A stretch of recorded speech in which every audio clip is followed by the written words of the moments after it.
பிரியமானவர்களே, வாழ்க்கையில் தோற்றுப்போன ஒருவனால் வெற்றி பெற முடியுமா? நிச்சயமாகவே முடியும். இதற்காக ஒரு கதையை கூற விரும்புகிறேன். ஒரு சிறிய கிராமத்தில் அருண் என்ற இளைஞன் வாழ்ந்து வந்தான். அவன் குடும்பம் மிகவும் ஏழ்மையானது.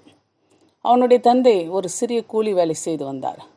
அவனுடைய தாய் வீடுகளில் வேலை செய்து குடும்பத்தை நடத்த உதவி செய்தார். அருணுக்கு சிறு வயதிலிருந்தே ஒரு பெரிய கனவு இருந்தது. நான் படித்து ஒரு பெரிய மனிதனாக வேண்டும், என்னை போன்ற ஏழை பிள்ளைகளுக்கு உதவ வேண்டும். அவன் எப்பொழுதும் புத்தகங்களை தேடி படிப்பான். பள்ளிக்கு செல்லும் பொழுது பல கிலோமீட்டர் நடந்து செல்வான். சில நாட்களிலே காலை உணவு இல்லாமலே கூட பள்ளிக்கு சென்றிருக்கிறான். அவனுடைய நண்பர்கள் சிலர் அவனை பார்த்து கேலி செய்வார். உன் வீட்டில் சாப்பிடவே வழி இல்லை, நீ பெரிய மனிதனாக போகிறாயா? உன்னிடம் நல்ல ஆடை கூட இல்லை, பெரிய கனவு வேறு. நீ எவ்வளவு படித்தாலும் உன் வாழ்க்கை மாறாது. அருண் அவர்களின் வார்த்தைகளை கேட்டாலும் மனதில் ஒரு விஷயத்தை மட்டும் சொல்லிக் கொள்வான். என் சூழ்நிலை என்னை தீர்மானிக்காது, என் முயற்சி தான் என்னை தீர்மானிக்கும் என்று அவன் தொடர்ந்து படித்தான். ஒரு நாள் அவனுடைய பள்ளி ஆசிரியர் அவனை அழைத்தார்.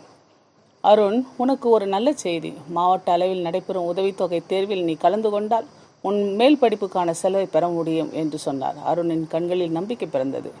ஐயா, நான் கண்டிப்பாக எழுதுகிறேன். அவன் அந்த தேர்வுக்காக இரவும் பகலாக படித்தான். ஆனால் தேர்வு நாள் வந்தபொழுது ஒரு பெரிய பிரச்சனை ஏற்பட்டது. அவனுடைய தந்தைக்கு திடீரென உடல்நிலை சரியில்லாமல் போனது. மருத்துவமனைக்கு அழைத்து செல்ல பணம் இல்லை. அருண் தன் தேர்வை பற்றியும் தந்தையின் நிலையை பற்றியும் சிந்தித்தான். ஒருபுறம் அவனுடைய எதிர்காலம், மறுபுறம் அவனுடைய தந்தையினுடைய உயிர். அவன் தயங்கவில்லை. தேர்வை விட்டுவிட்டு தந்தையை மருத்துவமனைக்கு அழைத்து சென்றான். அன்று அவனால் தேர்வு எழுத முடியவில்லை. அவனுடைய கனவும் உடைந்தது. சில நாட்களுக்கு பிறகு அவன் பள்ளி ஆசிரியரை சந்தித்தான். ஐயா, நான் தோற்றுவிட்டேன். ஆசிரியர் அவனை பார்த்து சிரித்தார். இல்லை அருண், நீ தோற்கவில்லை. ஆனால் நான் தேர்வே எழுதவில்லை ஐயா. தேர்வை எழுதாமல் இருப்பது தோல்வி அல்ல. சூழ்நிலை உன்னை ஒரு வழியில் நிறுத்தியது. ஆனால் நீ இன்னும் உயிரோடு இருக்கிறாய். உன் கனவும் உயிரோடு இருக்கிறது. அதனால் நீ தோற்கவில்லை. இந்த வார்த்தைகள் அருணின் மனதில் ஆழமாக பதிந்தன. கனவு உயிரோடு இருக்கும் வரை தோல்வி இறுதி அல்ல. அவன் மீண்டும் படிக்க தொடங்கினான். அடுத்த ஆண்டு தேர்வு எழுதினான். ஆனால் இந்த முறை அவன் தோல்வி அடைந்தான். அவன் பெற்ற மதிப்பெண்கள் எதிர்பார்த்த அளவுக்கு இல்லை. அவன் மிகவும் மனமுடைந்தான். அன்று இரவு வீட்டின் வெளியே தனியாக அமர்ந்திருந்தான். வானத்தை பார்த்தான். தேவனே, நான் என்ன தவறு செய்தேன்? நான் உழைத்தேன், நான் முயற்சி செய்தேன். ஆனால் எனக்கு ஏன் வெற்றி கிடைக்கவில்லை? அவனுடைய கண்களில் கண்ணீர் வந்தது. அப்பொழுது அவனுடைய தந்தை மெதுவாக அவன் அருகில் வந்து அமர்ந்தார். மகனே, ஏன் அழுகிறாய்? அப்பா, என்னால் முடியவில்லை. நான் எவ்வளவு முயற்சி செய்தாலும் தோல்விதான் வருகிறது. தந்தை அவனிடம் ஒரு சிறிய விளக்கை காட்டினார். இந்த விளக்கை பார். என்ன அப்பா, இந்த விளக்கு எரிய வேண்டும் என்றால் எண்ணெய் மட்டுமா போதும்? இல்லை, திரி வேண்டும், தீ வேண்டும், காற்றிலிருந்து பாதுகாப்பு வேண்டும். அப்படிதான் வாழ்க்கையும். அருண் அமைதியாக கேட்டுக்கொண்டிருந்தான். தந்தை தொடர்ந்தார். வெற்றி என்பது ஒரே நாளில் கிடைப்பதல்ல. சில நேரங்களில் கடவுள் நமக்கு வெற்றியை தயார்படுத்துவதற்கான வழியாக இந்த தோல்வியை அமைக்கிறார். ஆனால் நான் எப்பொழுது வெற்றி பெறுவேன் என்று அவன் கேட்கும் பொழுது தந்தை சிரித்தார். நீ விழுந்த பிறகும் எழுந்து நிற்கும் நாளிலிருந்து உன் வெற்றி தொடங்கிவிடும். அந்த இரவு அருண் ஒரு முடிவு எடுத்தான். நான் தோல்வியை பார்த்து நிற்க மாட்டேன். நான் தோல்வியிடமிருந்து கற்றுக்கொள்வேன். அடுத்த நாள் முதல் அவன் தன் தவறுகளை ஆராயத் தொடங்கினான். அவன் அதிக நேரம் படித்திருந்தான், ஆனால் சரியான முறையில் படிக்கவில்லை. அவன் நிறைய புத்தகங்களை படித்திருந்தான், ஆனால் புரிந்து படிக்கவில்லை. அவன் மனப்பாடம் செய்திருந்தான், ஆனால் சிந்திக்கவில்லை. அவன் தனது படிப்பு முறையை மாற்றினான். ஒவ்வொரு நாளும் தன்னைத்தானே 3 கேள்விகள் கேட்டுக்கொண்டான். நான் இன்று என்ன கற்றுக்கொண்டேன்? நான் இன்று செய்த தவறு என்ன? நாளை நான் என்ன மாற்ற வேண்டும்? இந்த 3 கேள்விகளும் அவனுடைய வாழ்க்கையை மாற்றத் தொடங்கின. அவன் மெதுவாக முன்னேறினான். 1 வருடம் கழிந்தது. மீண்டும் தேர்வு வந்தது. இந்த முறை அருண் மாவட்டத்தில் முதல் மாணவனாக தேர்ச்சி பெற்றான். அவனுக்கு முழு கல்வி உதவித்தொகையும் கிடைத்தது. அவன் நகரத்துக்கு சென்று கல்லூரியில் சேர்ந்தான். ஆனால் வாழ்க்கை அவனை அங்கேயும் சோதித்தது. அவன் ஆங்கிலம் பேச தெரியவில்லை. மற்ற மாணவர்கள் அவனை கேலி செய்தார்கள். வகுப்பில் அவனால் கேள்விகளுக்கு பதில் சொல்ல முடியவில்லை. பல நாட்கள் அவன் தனியாக அழுதான். நான் இந்த இடத்திற்கு தகுதியானவன் அல்ல என்று அவன் மீண்டும் வீட்டிற்கு செல்ல நினைத்தான். அப்பொழுது அவனுடைய ஆசிரியர் அவனை அழைத்தார். அருண், உனக்கு ஒரு விஷயம் தெரியுமா? என்ன ஐயா? நீ இங்கு இருப்பதற்கு காரணம் நீ மற்றவர்களைப் போல இருப்பதல்ல. மற்றவர்கள் முடியாது என்று சொன்ன இடத்திலிருந்து நீ முயற்சி செய்ததுதான். அந்த வார்த்தைகள் அவனுக்கு புதிய தைரியத்தை தந்தன. அவன் தினமும் 10 புதிய ஆங்கில வார்த்தைகளை கற்றுக்கொண்டான். கண்ணாடி முன் நின்று பேசி பயிற்சி எடுத்தான். தவறாக பேசினாலும் மீண்டும் பேசினான். மக்கள் சிரித்தாலும் மீண்டும் முயற்சி செய்தான். சில மாதங்களில் அவன் மாறிவிட்டான். அவன் பேசத் தொடங்கினான். அவன் கேள்விகள் கேட்கத் தொடங்கினான். அவன் விவாதங்களில் கலந்து கொண்டான். அவன் கல்லூரியில் சிறந்த மாணவனாக தெரிந்து கொள்ளப்பட்டான். படிப்பை முடித்த பிறகு அவனுக்கு ஒரு பெரிய நிறுவனத்தில் வேலை கிடைத்தது. அவனுடைய சம்பளம் அதிகமாகவே கிடைத்தது. அவன் விரும்பிய வாழ்க்கையை அவன் வாழ முடிந்தது.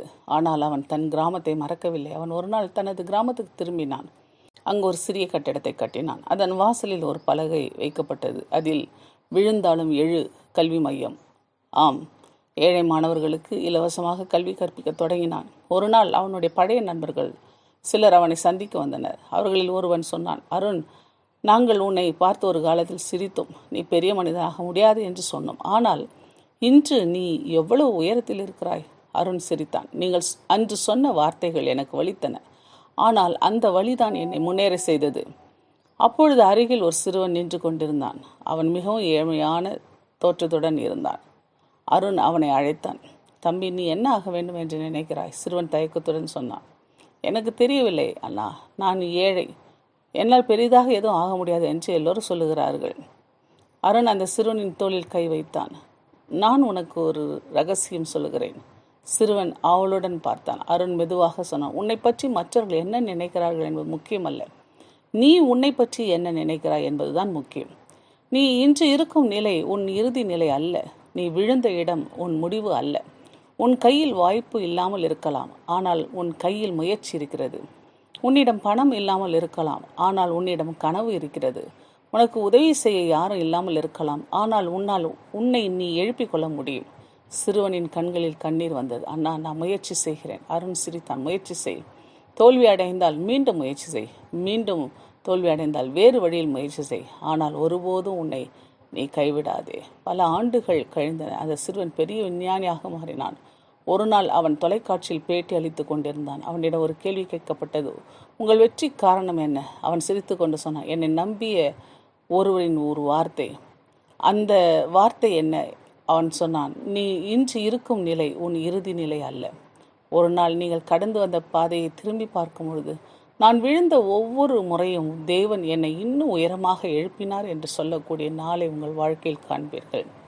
அருமையானவர்களே, இந்த நிகழ்ச்சியிலிருந்து நாம் தெரிந்து கொள்ள வேண்டியது ஒரு முக்கியமான ஒரு வார்த்தை.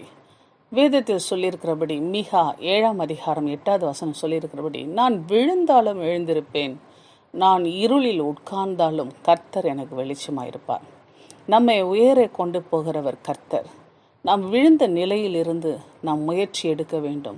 நம்பிக்கையோடு முயற்சி எடுக்க வேண்டும்.